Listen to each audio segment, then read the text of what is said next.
Despite dissent expressed by members of the National Assembly, the Senate went ahead to debate the Division of Revenue Bill 2013, which was at the second reading stage. Members dissected the bill, which enjoyed widespread support, save for a few amendments proposed by senators. Members appreciated the fact that the government began with a 31% allocation to counties, which was more than double of the 15% minimum required by law. This allocation meets the constitutional and legal requirements because, secondly, the allocation of 210 billion Kenya shillings to the counties, the criteria set out in Article 203(1) of the Constitution has been taken into account fully. Whatever is going to be allocated to the counties is expected to increase annually. And there's not a time that we expect that the revenues that will be allocated to the counties will go down.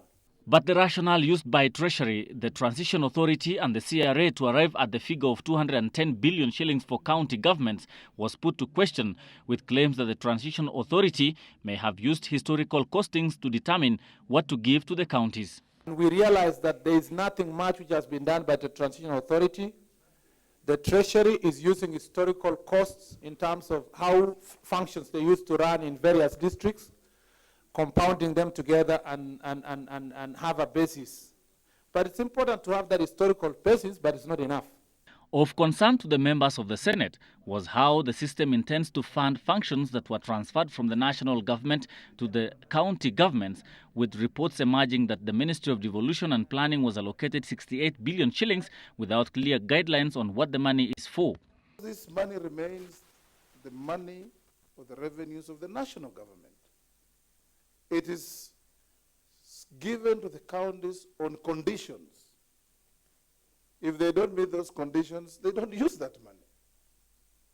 So the funds being given to the county governments, Mr. Speaker, should exclude that figure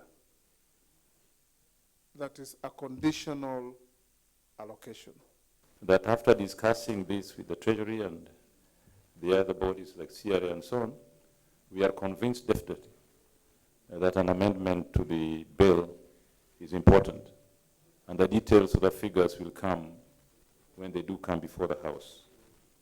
And the bill will now go to the committee stage, where senators will make proposals for amendments before approval.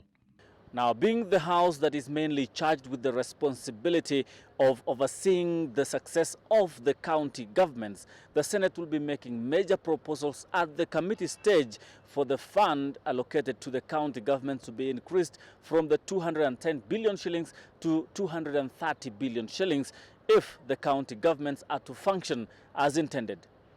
Kendagor Obadia, Citizen Live at 9, KICC, Nairobi.